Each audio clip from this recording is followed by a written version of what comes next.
said he doesn't think Michael Sam's sexual orientation has anything to do with the fact that he has not landed a job in the league. Let's listen.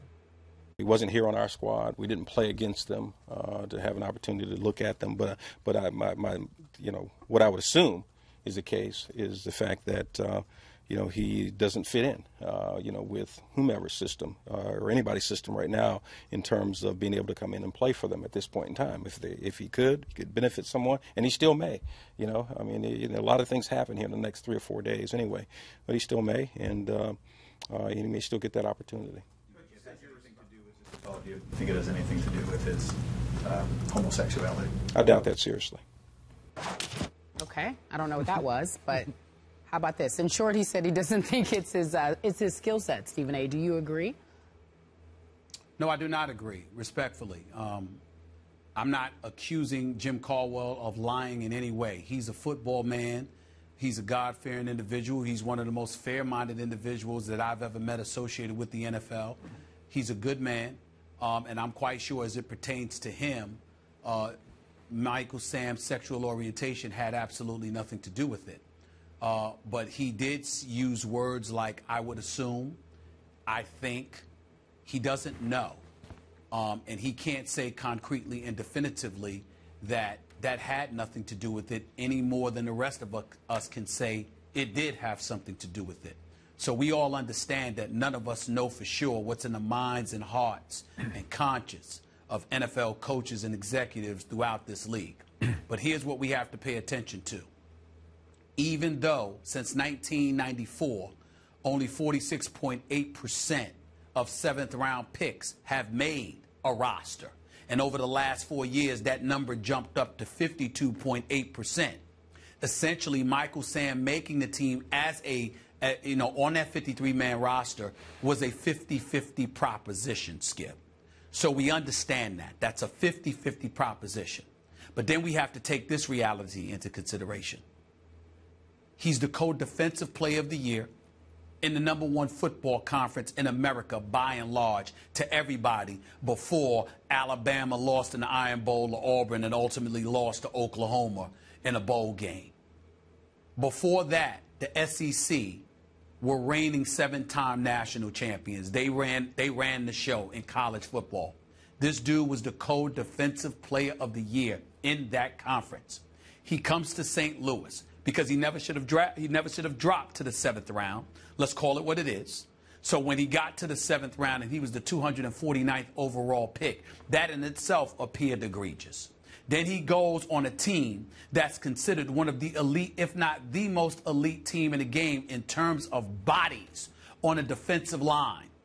And this guy in preseason, albeit against backups, had about 3 sacks, 11 tackles, 6 sacks in 1 game, and everybody acknowledged that he could play the game of football.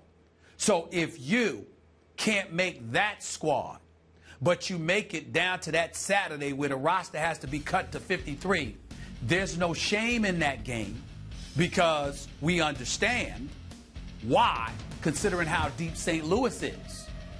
But everybody else ain't that deep. And you got to believe, even though they call him a tweener, too slow in a 3-4 to play the linebacker spot and drop back into coverage, too small to rush the passer against first-tier starting offensive line players in the NFL, there is no doubt that this guy deserves an opportunity to play for another team and really showcase his skills.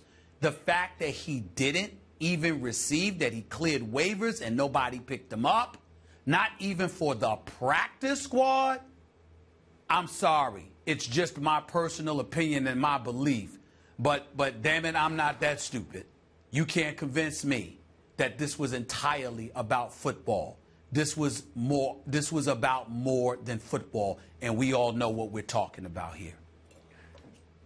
Okay, before I respond to what you just said, I want to be clear once again. I would have taken Michael Sam in the 3rd round. I would want him on my football team because I love productive SEC football players, and he was one. Now, back to your point. I can't disagree with your conclusion because I don't know. Let's be candid here. are there still players and coaches around this league on other teams other than the Rams who don't believe in Michael Sam's sexual orientation? Sure, they're out there. But was that the factor as to why Michael Sam didn't make any roster, including the 10-man practice squad in St. Louis? I just have a hard time believing that, Stephen A. I'm stuck on the point that I made 2 days ago. You know how these teams want to pull together with no distractions as they approach game 1 of the regular season. And Michael Sam is a big story. And he should be a big story, but again, it's almost like the Tim Tebow syndrome that he becomes more trouble than he's worth because they didn't want the Tebow circus to be brought to town with Tim Tebow. So in this case, it's a double-edged sword because while Michael Sam should be a big story, because the gay community would want him to be a big story, sure, then the fact that he is a big story, but he's not a great football player, he's a borderline because he's a tweener, he's not that big, not that fast. Again, I want him on my team, but some teams are saying, well, is it more trouble than he's worth because the media will descend on our locker room? Not in a bad way, in a good way for Michael Sam, but it's just a way. It's just a big, huge, and I don't like the word distraction because it has negative connotation. It's just commotion before your first regular season game. It's game 1, and you don't want the media asking everyone about a player who will basically be irrelevant to your chances of winning and losing this year, Michael Sam. So why would anybody want that? I'm not surprised at all that the rest of the league would say, no, we're not interested. Might they be interested week 3, week 4, as injuries occur, bye weeks occur? Sure, I think they would. I could be wrong, but I think they will be. Well, I don't disagree with that, and in no way was I trying to were my comments directed at the St. Louis Rams. They drafted him. Yep. I think Jeff Fisher, in the worst way, wanted Michael Sam to make the team. I think that he didn't make the team because Jeff Fisher had better options as it pertained to football players. Yep. I think Ethan Westbrooks outplayed Michael Sam. He did. I think the other guys, you got 5 first-round picks on that defensive line on your roster. I don't think there's any question that as it pertains to the St. Louis Rams, it was all about football. Yep. The problem is those other teams, it very well could be what you said, Skip. But considering the fact that this dude has that level of promise in terms of what we saw from him in the preseason, combined with the fact that other teams are not the St. Louis Rams, they're not as gifted at that position. Yep. For him not to even make the practice squad, to be picked up to make the practice squad. And by the way, it's still Tuesday, so I surmise it's still a possibility that he could be picked up. So all of that would be null and void if he's picked up today. But if he's not picked up by anybody, not even to make a practice squad, that speaks about more than football. And again, I'm going to say something that I said before, and people need to get a hold of this. Some folks are slow on the uptake. Nobody is debating that Michael Sam deserved the opportunity. Nobody is debating the fact that we live in a very tolerant society. We have graduated from where we once were on a multitude of levels, okay? But there is still always progress to be made, as even the gay community would acknowledge. And this has something to do with that. You do wrong, no matter how wrong it is.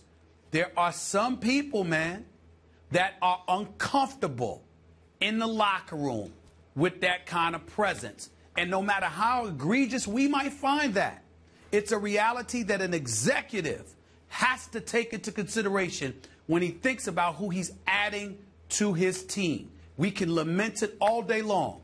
It's reality. By the numbers of the 41 picks made in this year's 7th round, Michael Sam's round, only 22 made the initial 53-man roster, and only 4 of those made it onto the practice squad.